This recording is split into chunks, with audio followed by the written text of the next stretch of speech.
Hey everybody, welcome to the newest episode of Losing Your Mind with Chris Cosentino. I am fortunate enough to be in Portland today with a very special guest, or guests, plural. We have three here, but I think one is going to hide in the corner. Right, Jonathan? That's correct. Jonathan will be hiding in the corner, lurking in the shadows, drinking his coffee.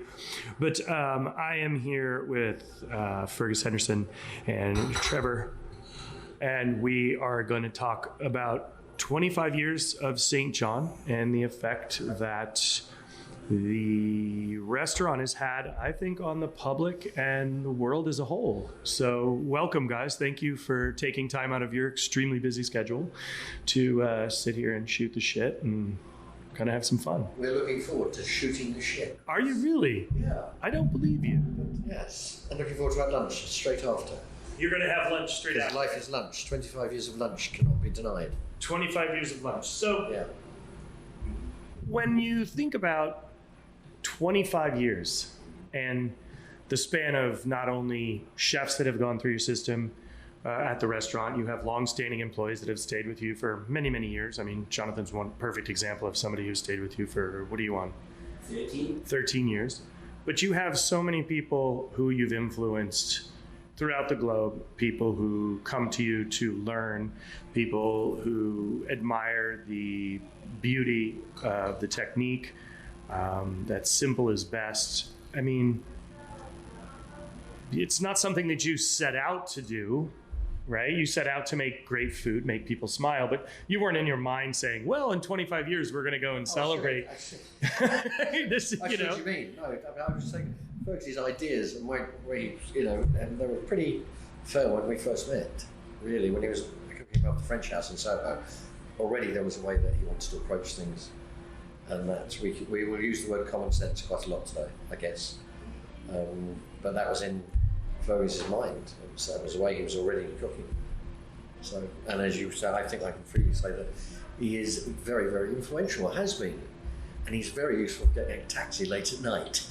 He's like, are you Chef Henderson? Yeah, can I have a taxi, please? It has its uses. So, yeah, you knew the direction. We didn't know the direction. We didn't know about 25 years, but then we didn't. But we did want something that had a sense of permanence, because, like referencing the great brasseries of Paris, they were beginning to fail. And if they were not the same. And a good restaurant is something that's a pleasure to go back to. So life is quite temporal, it seems these days, but we wanted it to be a place that was there and had history, patina, a sense of itself, and people would enjoy it, and more especially that we would enjoy it too. So, well, I think that's a really important part. You're saying something that not only you wanted the public to enjoy, but for you to enjoy, to go to every day. Not only being for work, but as a place to enjoy when you're not there. Like you wanted to go on your day off. Yeah, I mean, after the summer, when we come back, and that's the first grouse of the year, and we've been somewhere that you can't get a decent bottle of Burgundy, perhaps. It's lovely to be home. So it is. Fergus, talk about the menu and how it works, and well, our common sense. Yes, common sense is a slightly dull word, but it's common sense, which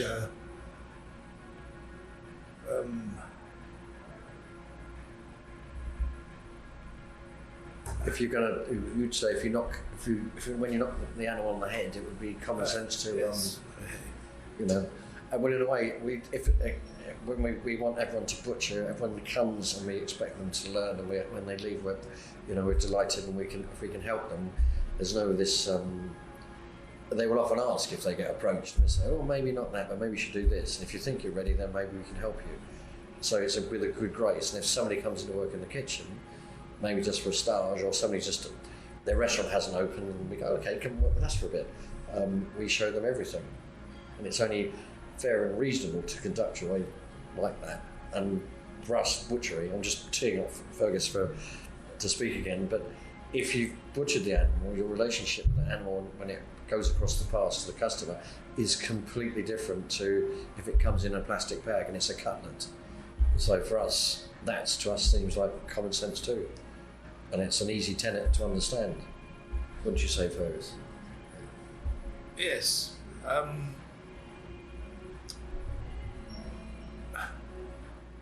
Let's get the hang of this. Oh, yeah. Fergus is struggling with the technology. But, Yes. It's working great. You're on there. I can hear you perfect. that's good. That's good.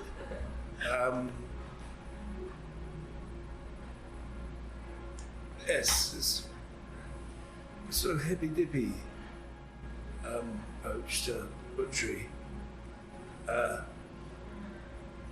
Get the carcass in so you know how old the beast is and how long it's hung for. And then when the chef butchers it, developing a sort of relationship with the carcass. And then sellers comes in, cook it, and this happiness of butchering way is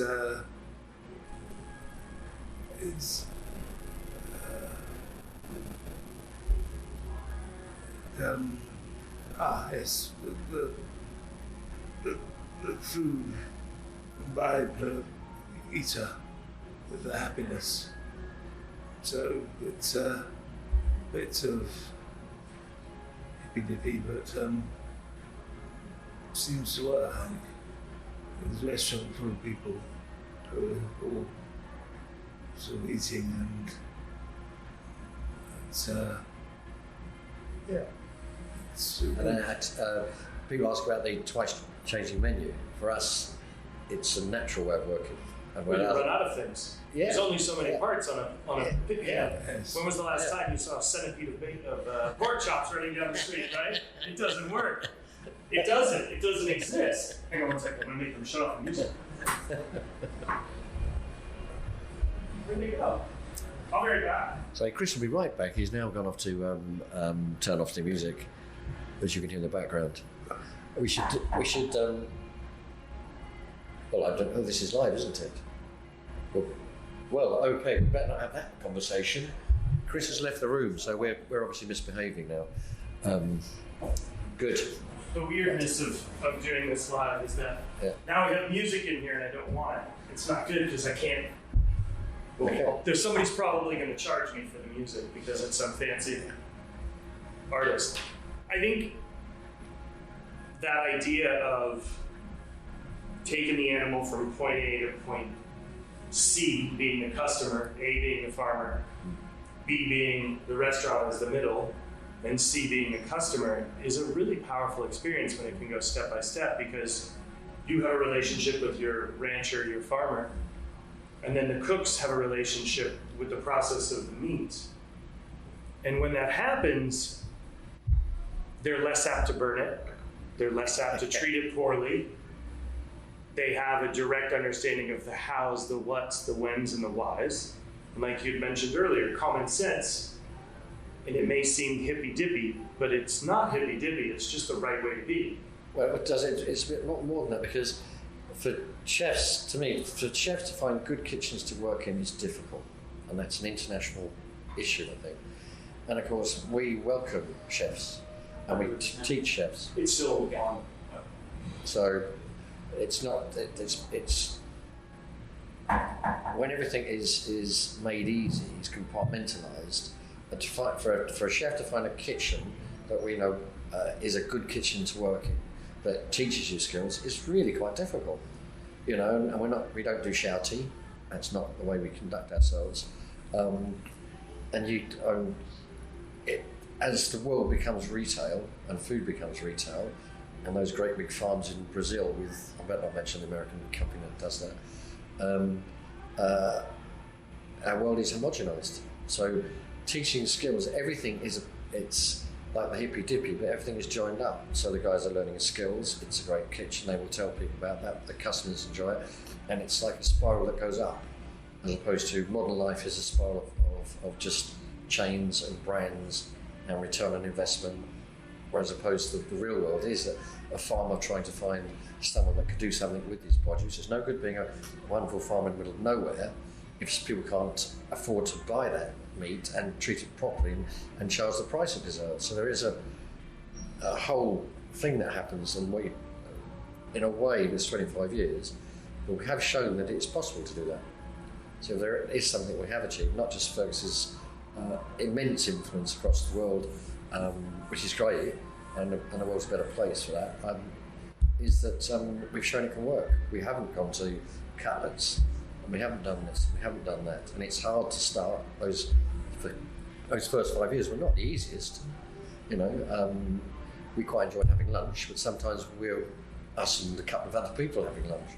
But that kind of where we are now, which is seen as a philosophy, was not as a philosophy when we started, but was certainly something that developed over time. Isn't it, Fergus? Yeah. That's enough of me whittering.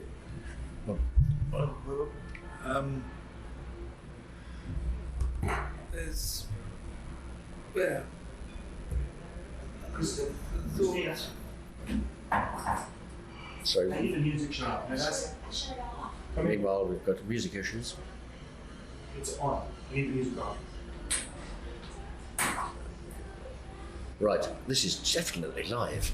How It's exciting! live, and part of it. Well, this is. I mean, this is what's frustrating is when you. Yeah. If technology works and then it doesn't work. Yeah, and there's always that something about restaurants. There's always this bloody soundtrack. We don't have music in our restaurant. I know, and that's Yeah, actually so a very interesting and part. it's there droning on in the background. But it's Yeah. no, we don't have music. There's enough joy in the slurping of wine and the squeak of the plate and knife.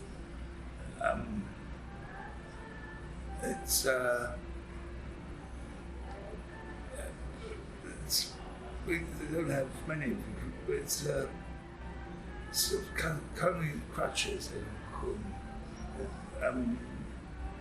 Paintings on the wall, red velvet bunkettes, things that have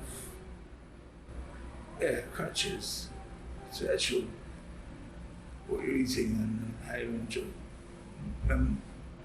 enjoying the sort of say there's no art on the walls, no music.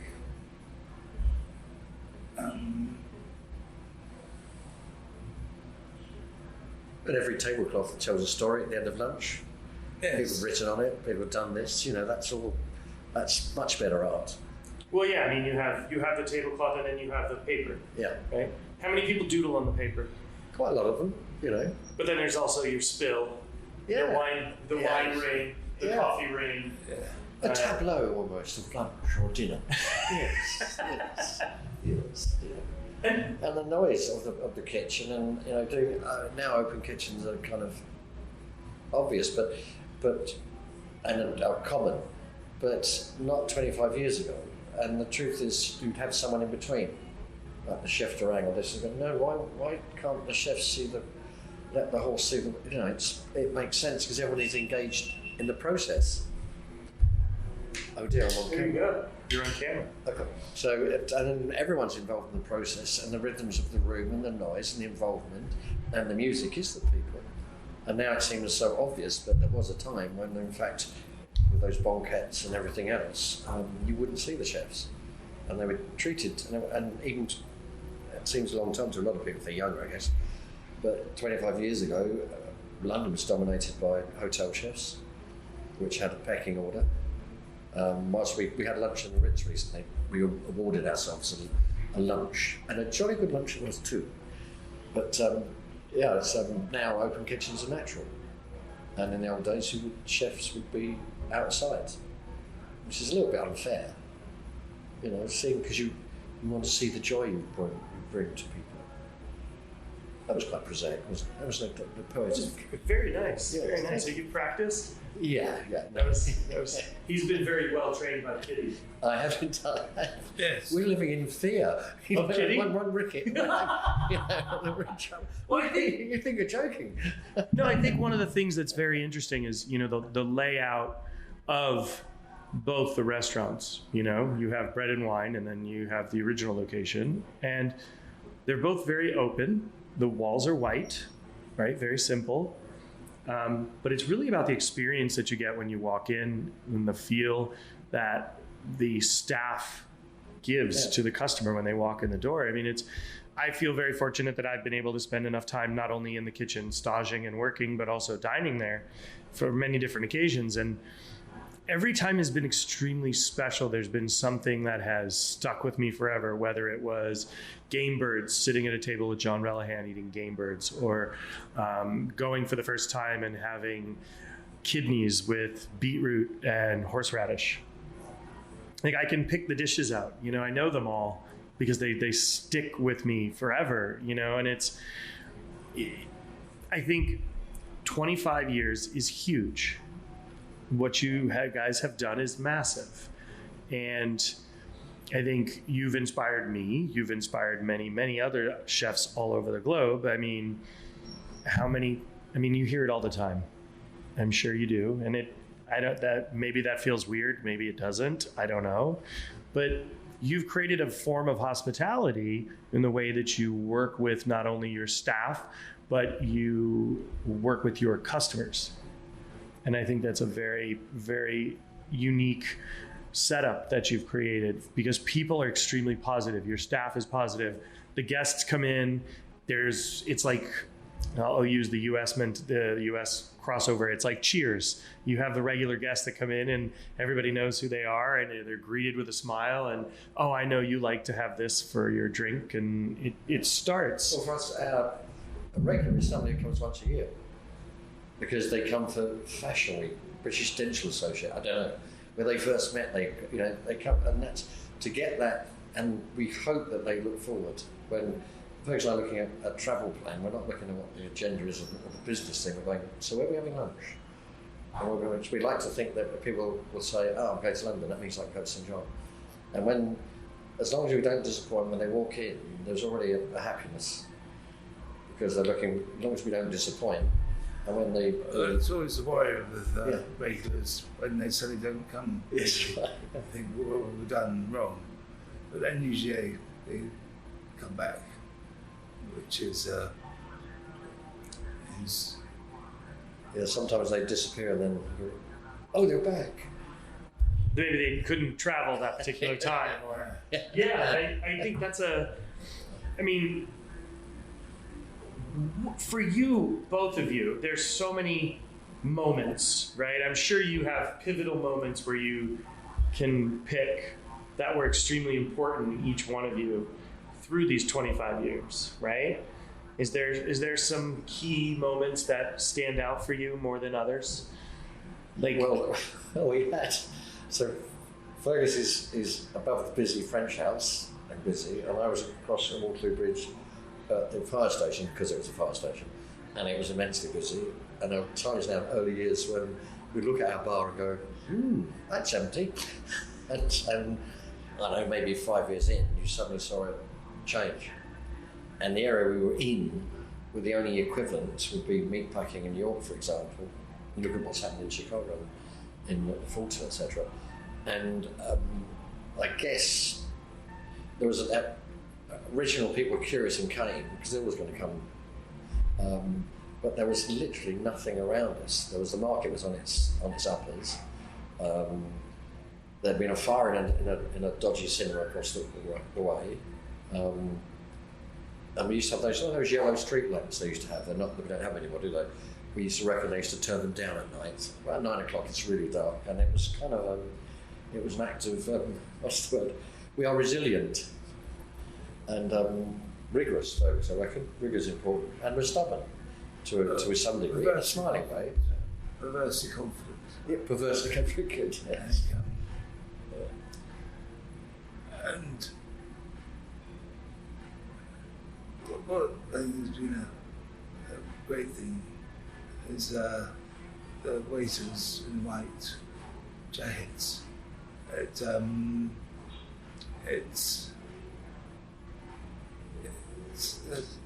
not demeaning. It's white jackets. It should be proud and sentiments of joy. So it's yes, it's and it's knowledge about food. So when the customers come in, the first thing they meet is the sentiments of joy, and it's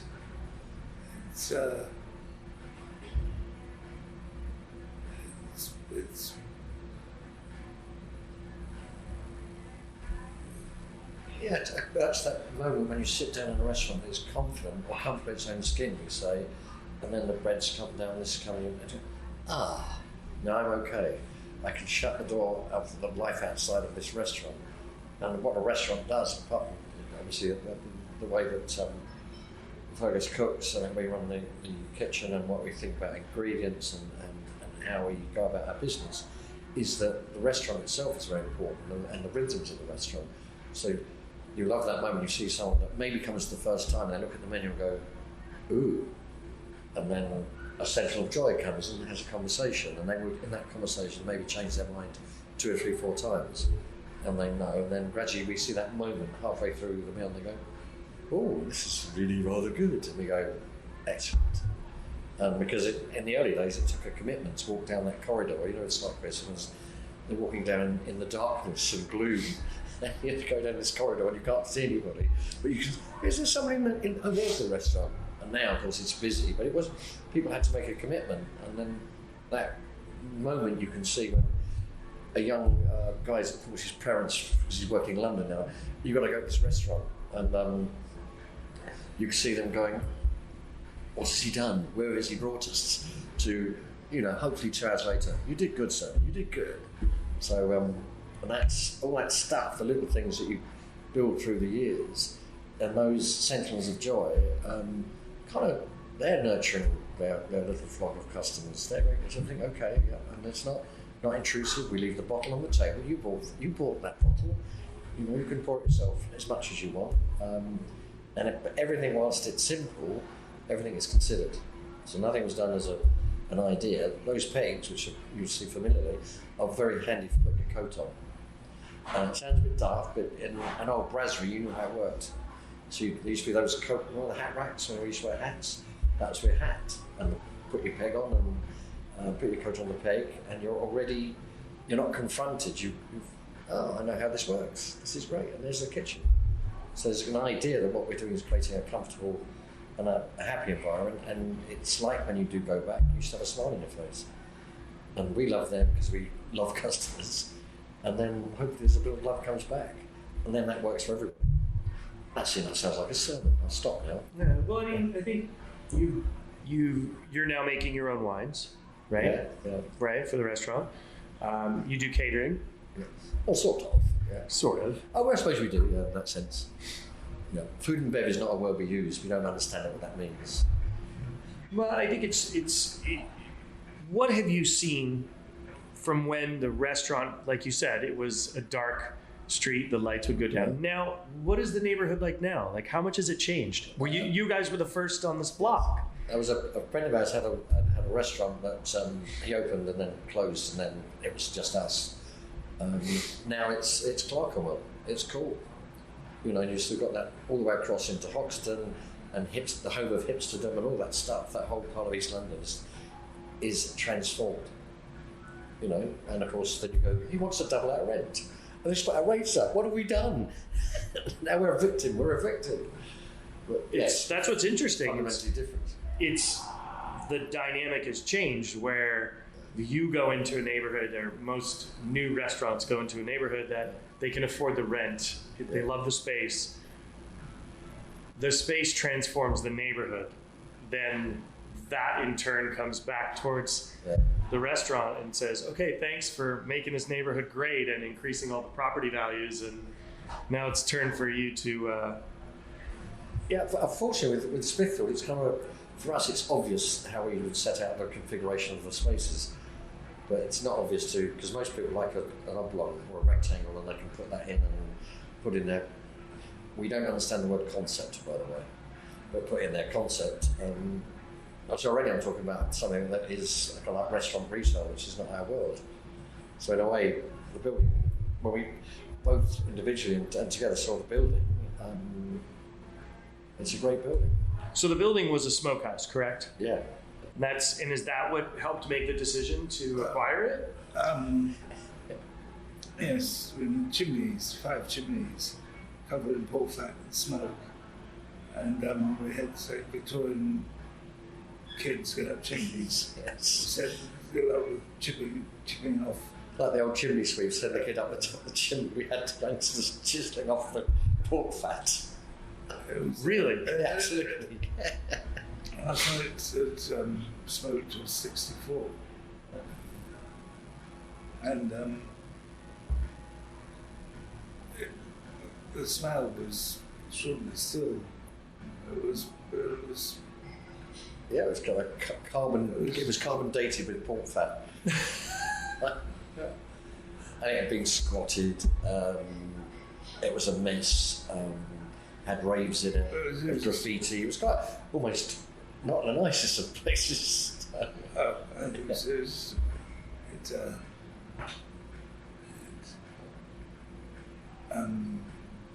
rubble.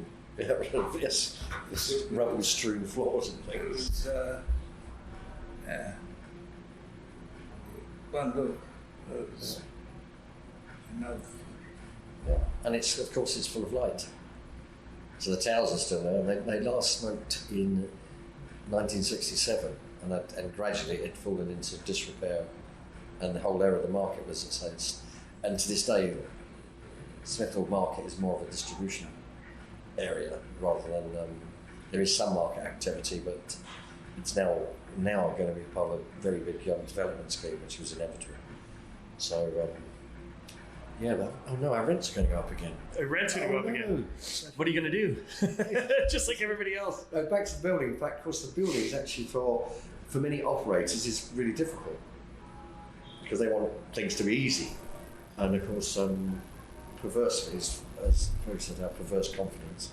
For us, it fits perfectly.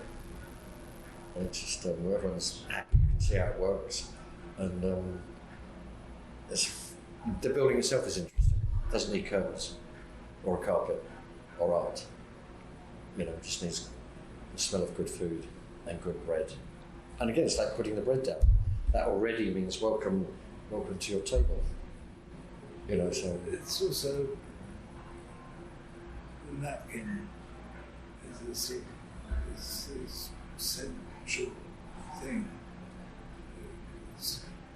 If you've got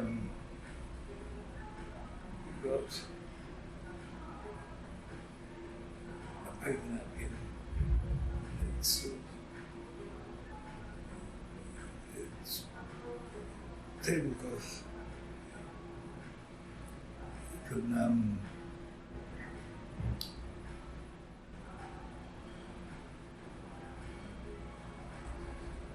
Fergus' mind is working out this sentence. Yes. It's if the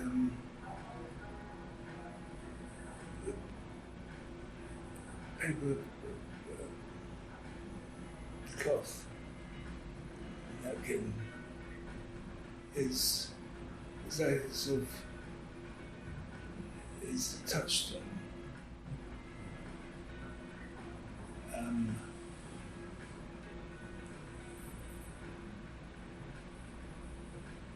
So it's But having a proper napkin is a statement of intent, rather than having paper falling apart or It's whereas writing on the table slip, well, that's a different thing. We had one of the Root Brothers in, and with a young lady, we shouldn't be saying this. Started anyway. And he wrote the cover of the table with words L'Amour.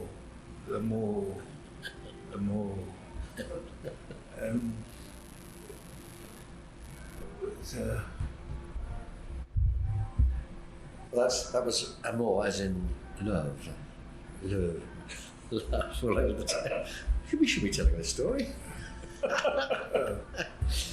So yeah, but probably an intent is a good napkin, but a paper napkin, forget it. It's not the same. And you'll take that napkin through your lunch, dab things. There's value and use. And it signifies a lunch well done. But giving something a paper napkin, no, it's wrong. And it'll just make the good things like the quality of your produce. Can I just say we have a lot of vegetarian customers? I have to get that out. I'm just doing as I'm told here. I know you do. And then the reason was someone asked you, the quiz cleared us. I was actually at a radio program, and the guy went, "Oh, you're right, because my 14-year-old daughter loves going there."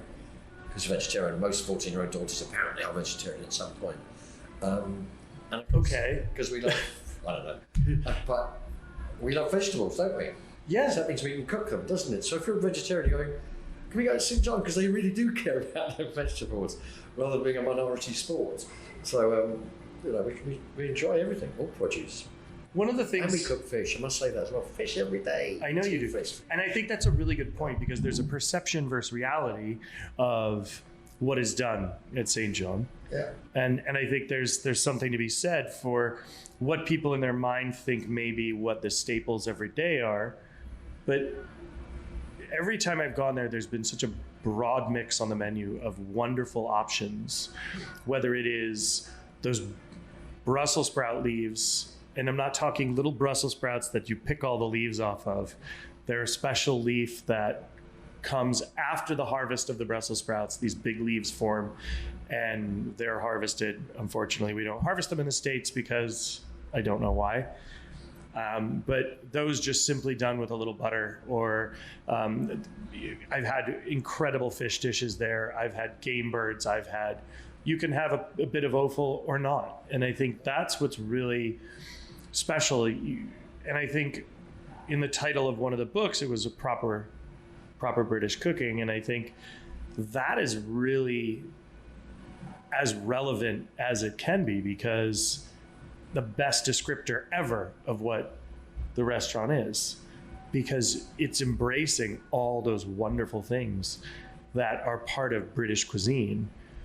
Also, they often dance together on the plate, because when the grouse come, Fergus, what happens? Smoke tops in season, so it's fate. Women's fickle finger. That's awesome. And it's the wine. When we obviously in our loneliness, we used to drink good Burgundy. But in those days, and probably same in New York and most of the big cities, there would be big importers, and they would kind of run the business of wine and importing. So basically, you could only have what they gave you, which is the same that happens, of course, in a lot of food chains, particularly for restaurants. So for us to talk to farmers was natural. Then they would seek you out, because they were trying to find a different place, a different way of working. So then it became, again, this virtuous circle, which means they could find something. And one day I said to Fergus, I'm just going to try these couple of wines, which are basically our entry-level wines, I guess. And I just said to Fergus, actually, I have to be honest, I think they're shit. And it just seemed we could do better. And in those days, you'd have lots of vineyards, etc. And it's France because it's our neighbours, and it makes common sense. It makes common sense in a lot of other ways. I mean, if you're drinking something from Burgundy and work your way through Pinot, sometimes it's easy to stay on that path rather than an international wine list seems to be okay. But if you go into a hotel that has an international menu, you go, that's not, that has 2 pasta, 1 fish and chip, a steak, this something. That we look down on that, but also international wine lists at times lack focus. You win a prize for the length of it, rather than which is wine is really wine is. Yeah. You start to warm up and thinking about find the wine you want. Suddenly go to Chile or Hungary, and so it's.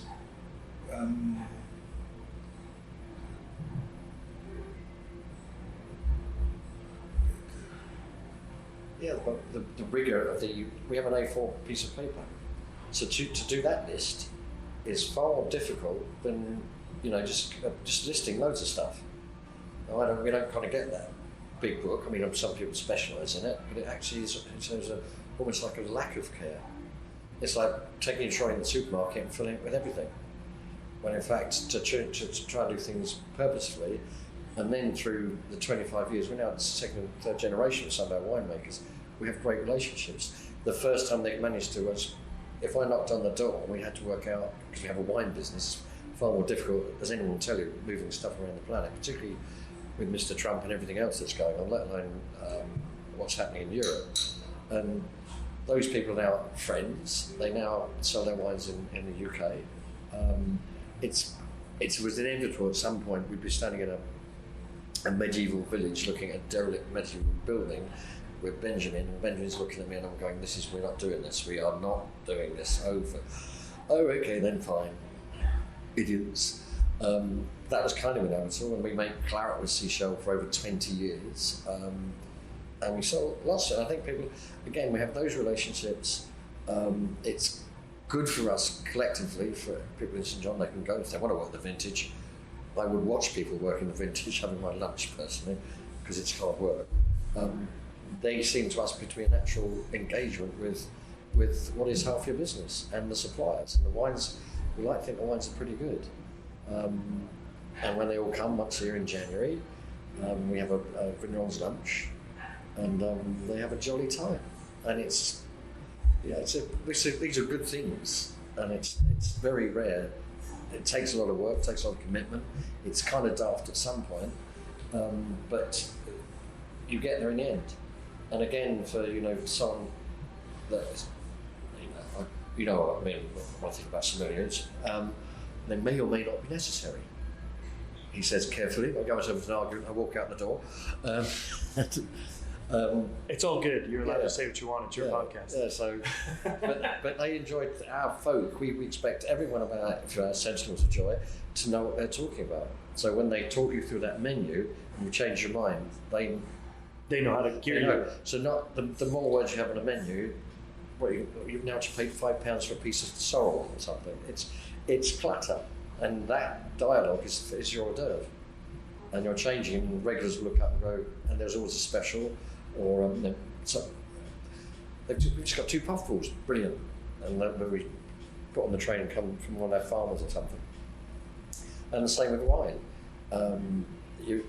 If they want to go, our fête de vin we have in the village every year, so it's always the crew goes down, so people understand what we do. This year one of the bakers is going to come down, because they're in the bakery. Get out of that bakery, come and see what we do. In a way, everywhere we go, there's a story and everyone knows wines. Well, the story is part of what makes people feel comfortable when they walk in the door. You've created a moment of conviviality with the way the food is presented and served. And for instance, the dinner we had last night, it was a shared convivial meal, which elicits conversation, which I think is really a missed part of having a meal nowadays. And I think there's always the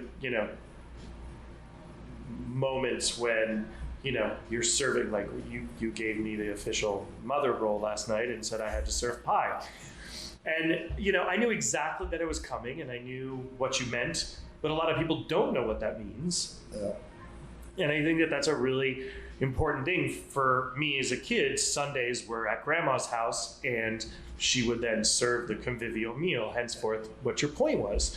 And I get that, and I think it's a really powerful message that the restaurant has always given. It's about your family and it's about the people you're with, because your family's not just family members, it's the people you're with on a regular basis. And as Fergus said, asked what Fergus what his favourite meal is. I know his answer is going to be, but it's to eat in a hurry is not a good thing.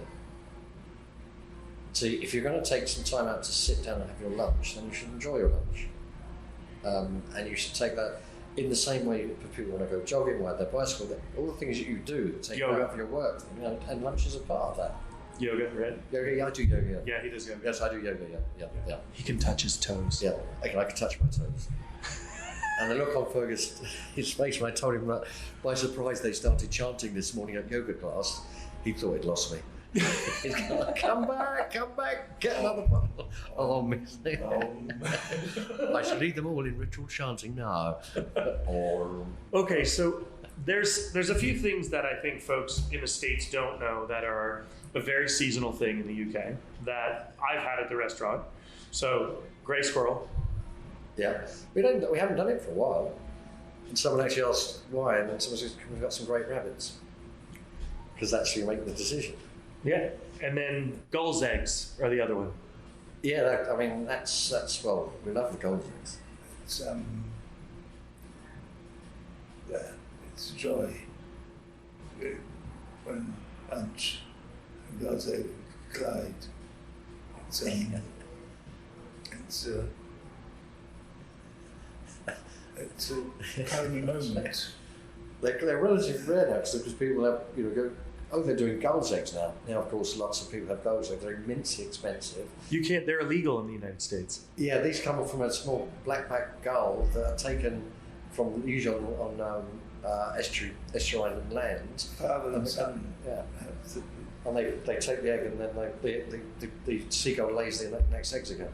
So it's strictly controlled. And now, we're guilty of eating most of them. No, we're not. But it's a sort of. Are you having lunch today? No, I've got to finish off this. There's gull's eggs. I'm having lunch, thank you. And they're again, that's as the years, the season, etc., etc. Someone says they're seasonal. I go, oh, you change the menu 4 times a year. It's not. It's far more immediate than that. And gull's eggs is a part of it, and they're often of joy. They are truly delicious and sustainable. There you go. That's quite important, you see. Thinking back to pies. Yeah. It's a pie story. Devonshire pie, which is pie as potato and offal. It's offal as you cook the tribe in Scotland and cook various other bits of offal in the juicy pie, which and Actually, Jonathan, what are all the ingredients in Mr. Benton's pie? Tripe, spleen, lung. So it's honeycomb tripe, spleen, lungs. Top it with a layer of potatoes. There's some onions in there, sage, some of the more traditional British spices like mace, and then but the thing that makes it all work, and like Fergus said about the grouse and the sprout tops arriving at the same time, there's some sort of culinary symmetry going on. It also happens that we make this pie in gooseberry season, so you just dot the pie with a few gooseberries, and it sounds awful, but they emit some sort of acidic goodness, and it's the gooseberries that make the pie work. So you put the gooseberries in. Yeah. And it sounds bizarre. It shouldn't work, but it only works with them. Without the gooseberries, that pie just falls flat. Yeah. Jerry Bentham created this pie.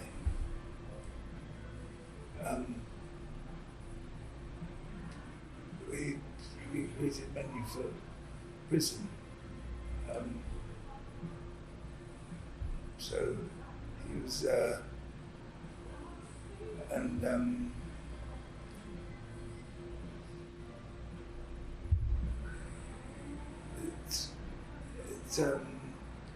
he also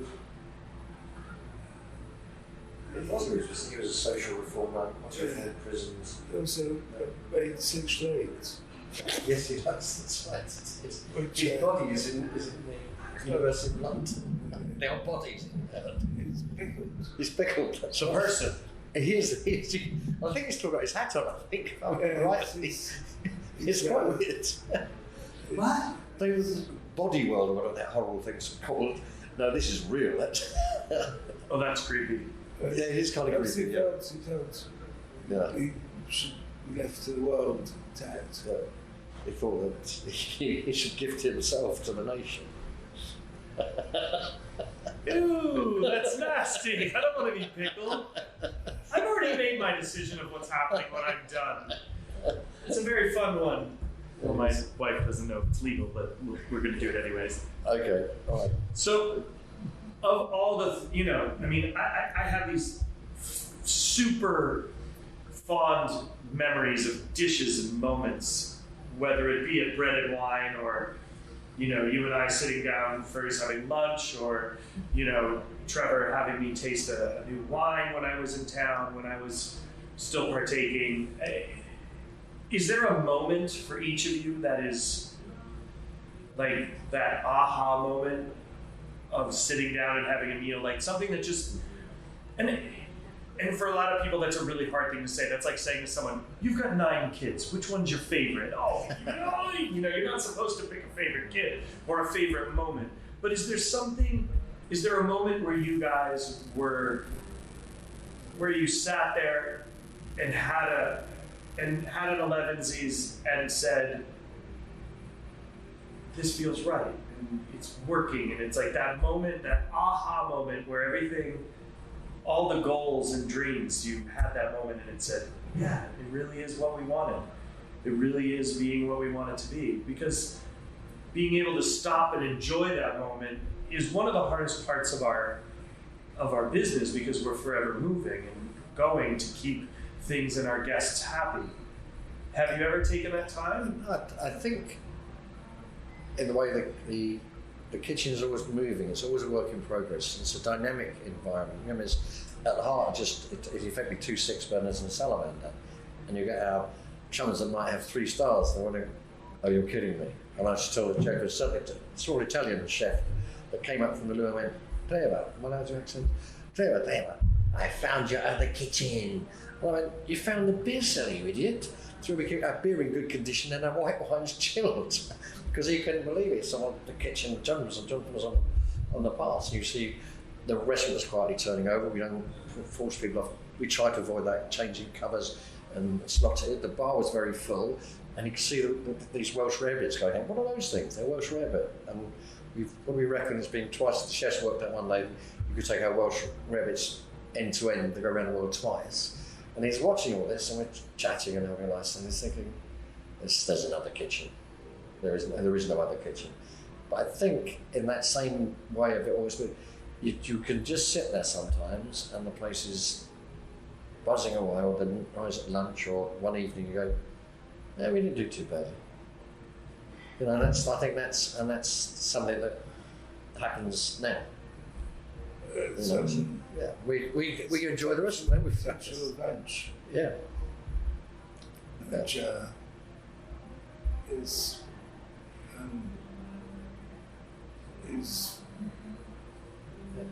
everything. Is lunch it's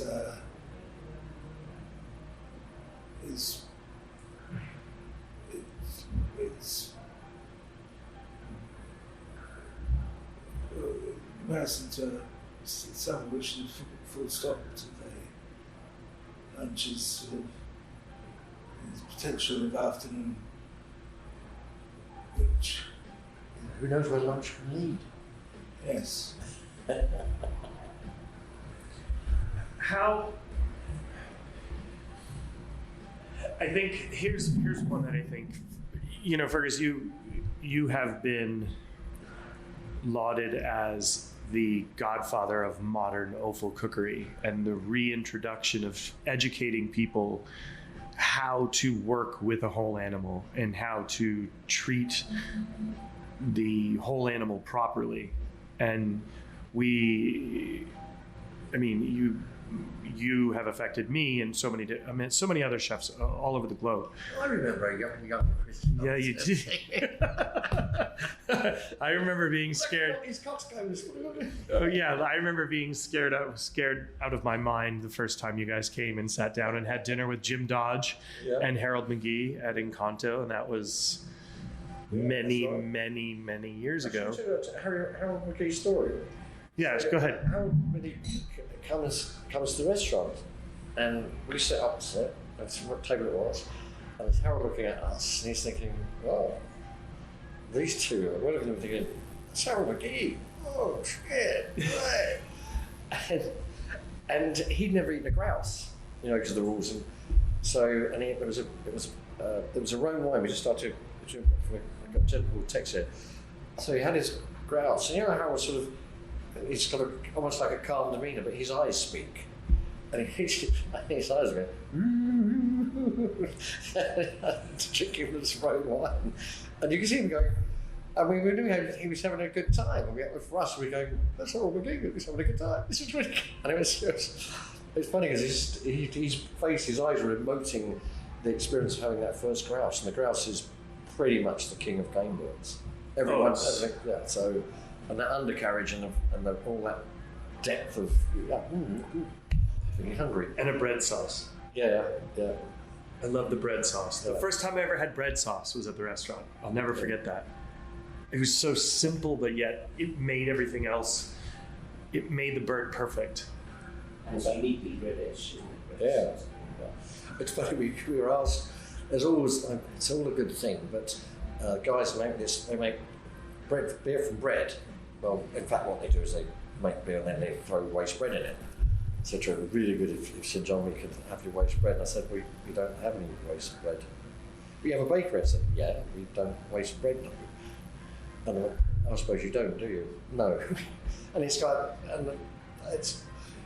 quite strange how, and also, and let's not talk about that bit. It's quite, and then it's something like dawns on, go, oh, no, you don't. Because we can use it for breadcrumbs, we use it for this, we use it for that. We just don't have waste. Well, I used it when his lady told me, waste bread. Yeah. So to a word. Yeah. And that thing about industrial bread, and Chorley would method. We don't regard that as bread. And good bread lasts 5 days, 6 days, and you never waste it. So every day you go into the supermarket and buy that one that goes green. Or just you throw it. So good bread, well, they cost more because it involves hands, and we've been replaced by, if like chains of supermarkets or restaurants or whatever.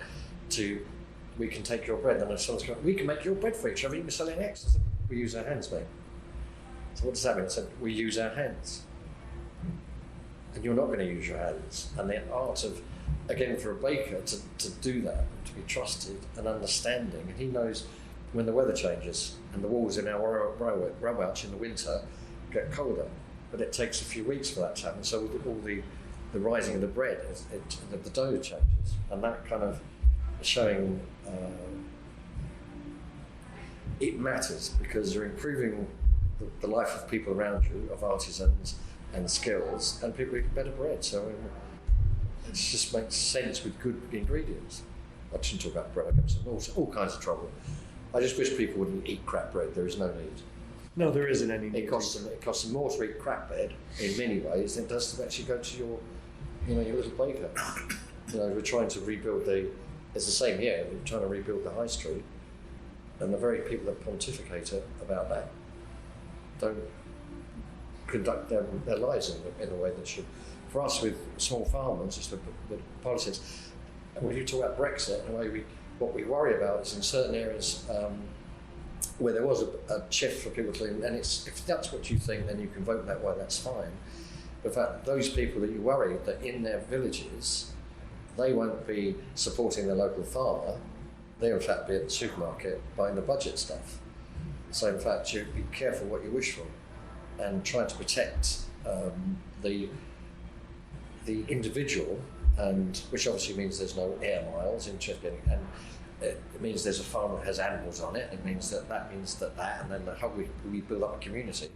It's kind of, from my point of view, is that at least the way we conduct ourselves, and I think it works for our staff and the team when they come, is that they like to work somewhere that, because I can get angry about bread, and I think that's quite a good thing for people to come and enjoy it. We still care, without getting too we're not evangelical, but we are quietly, but it's by what we do.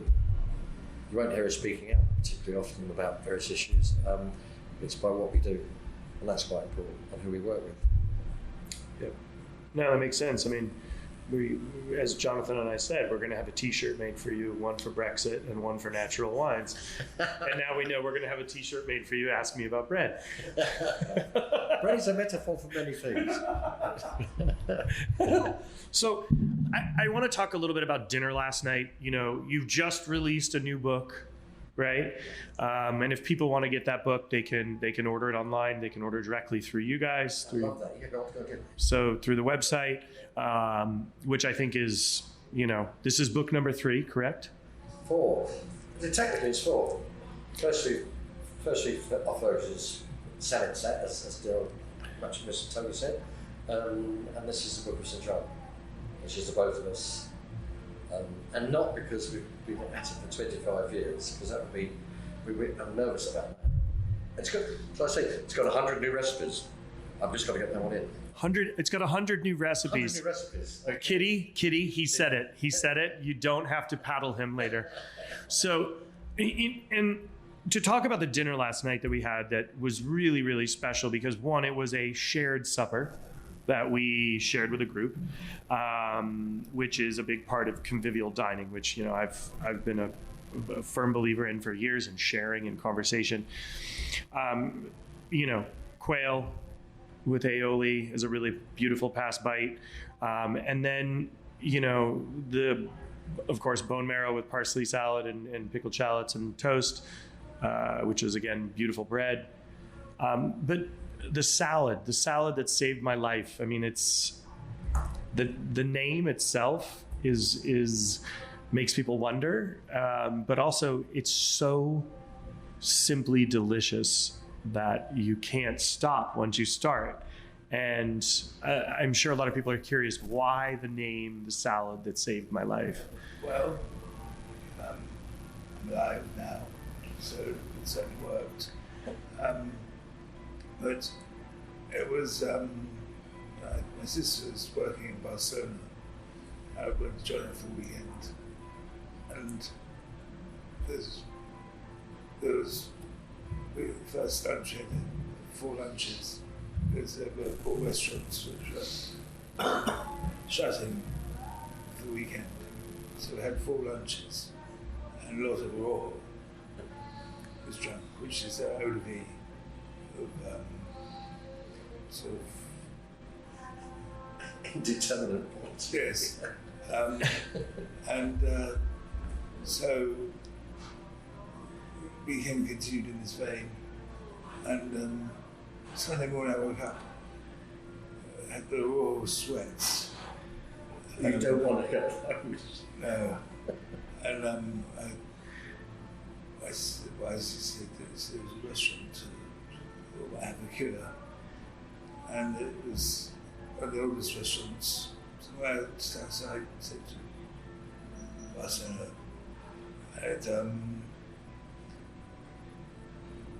it saved my life. I lived. You knew what you needed. You live to tell another. Yeah. I do. Yeah.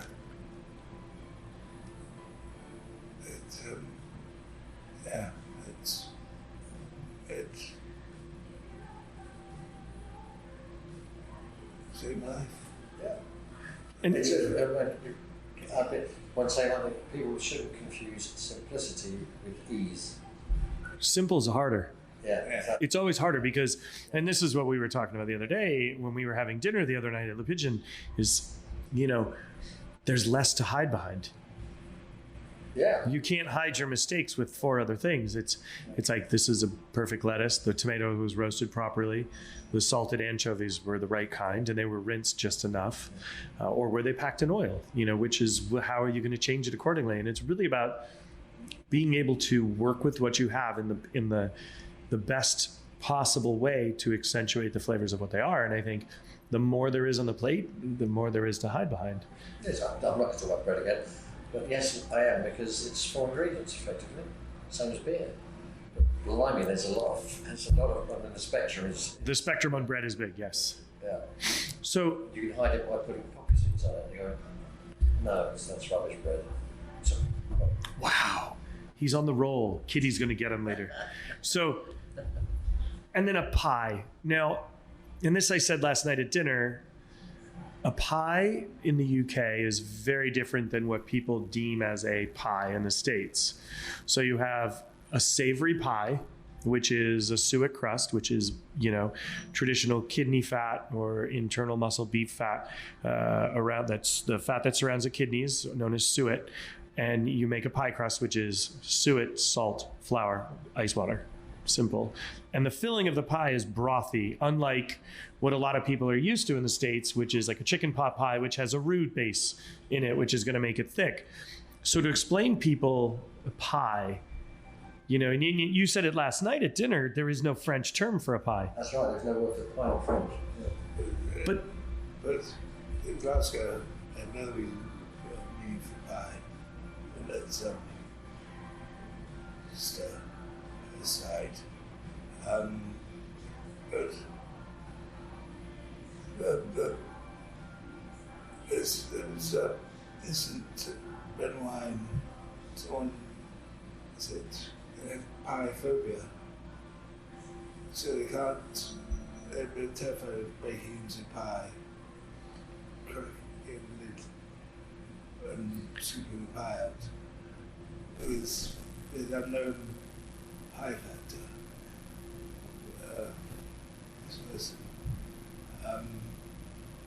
It's sort of slightly gimp, pie gimp,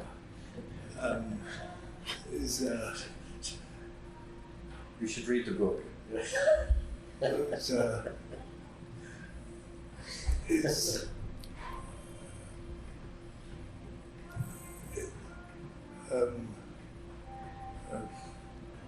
pie gimp. Yeah. Yes, those we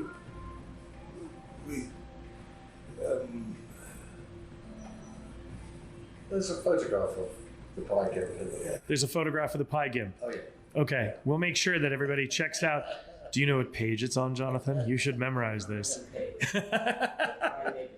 You made the pie.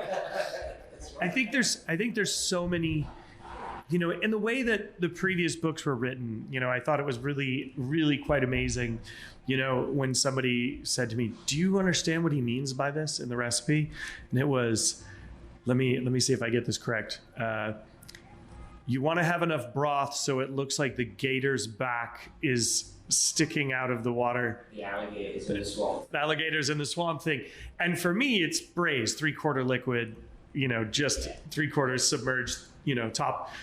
And just the way that you wrote that made it fun. You took the edge off for a lot of people. And I think that was really a sharp way of not only wit and your personality coming through, you took the edge off the fear for a lot of folks who didn't understand the basic cooking. And I think it was a very powerful way to really explain things to a lot of folks that weren't comfortable in the kitchen. yes, hopefully. The first books.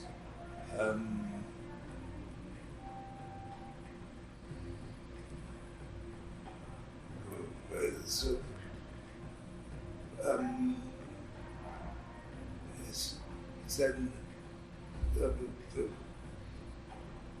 fourth word, which is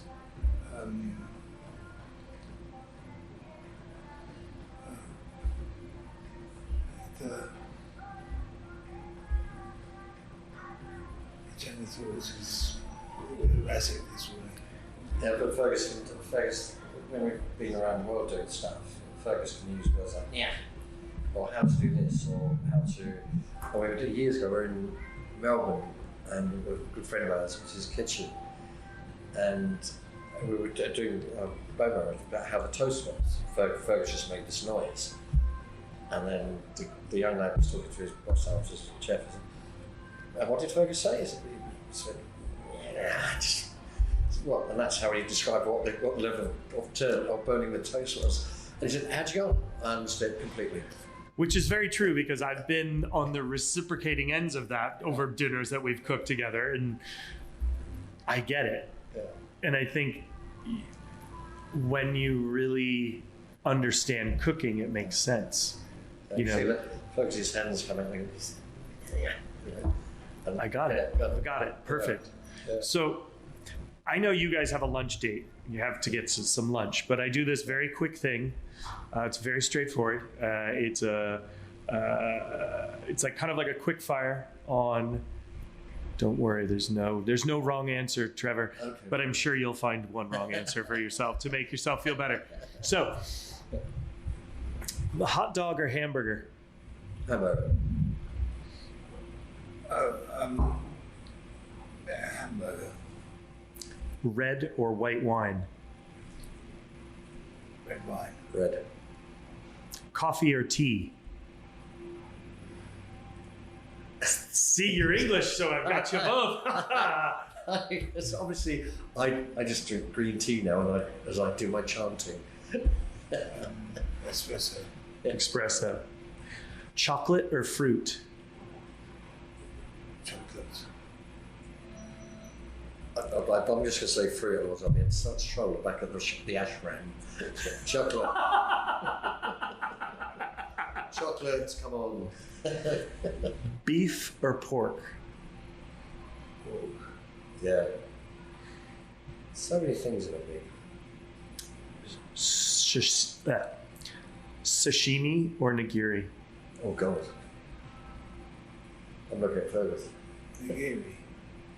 Okay, go with that one. Sea urchin or caviar? Ooh, that is tricky. Both, honestly. See, there's no wrong answer. He said both. It's fine. Yeah. Well, we're getting ready for lunch, aren't we? Yes. This is good. This is good, right? I knew you would like this one. This is this discussion of the menu. Yeah. I'm celebrating. Okay, lobster or crawfish? What do you call crawfish? Yeah, what? You know, the little ones. Yeah. Oh, probably the crawfish, that's I obviously all they with a bit more snappy. all that. Yeah, a bit like that. Probably lobster. Well, if you're in the Ritz, yeah. Ritz. Gin or Fernet? Well, both. This one is too much gin, then you need your Fernet. So, Depends on the moment. Yes, Yes. yeah. Horses for courses. No, that is illegal in the UK, so we've never had to ask that question. What? Would you? Would you? Oh, yeah. Yeah. Gin, just to change the subject. Okay, Gin is delicious. I love gin. I wish I could drink gin right now. I miss it. I do miss it. But that's okay. So, guilty pleasure. One guilty pleasure. It can be a kebab shop. It could be McDonald's. It can be whatever you want it to be. Can I ring you later? Can you ring me later? I want to work out what it is. You know what it is. Paddington Station has a Burger King next to where you look for trains, and sometimes sometimes a bit hungover, the train down to my folks. So I have a Whopper. And inevitably, if I have a Whopper, 2 minutes after I finished it, someone comes up and says, I love your work. And I think, if it's come 2 minutes more, how would I do it for the citizen? The question to go around and wrap them with a Whopper. Cool, Whopper. With double fries. It's just, I don't have to stop 2 minutes before I finish my hammer throw it away. I know someone's going to come and say, I love your work. Which is, failed. My family would say that this was true, but it's a Heinz product and it's called sandwich spread. Like, if you're a student, I'm just, you're a sandwich spread? I was going to charge. It's like, yeah, you shouldn't buy it. You shouldn't. Sandwich spread, I've had it for years, but yeah, it's like that. And then you use one of the things you put on bread, but then you go spoon and go, oh, it's going straight in. That's it. I think you can still buy sandwich spread, I guess. Yeah. I'm sure anything that's bad as it sounds, you can still buy. You can still buy Zima. You can still buy all the other stuff you're not supposed to have anymore.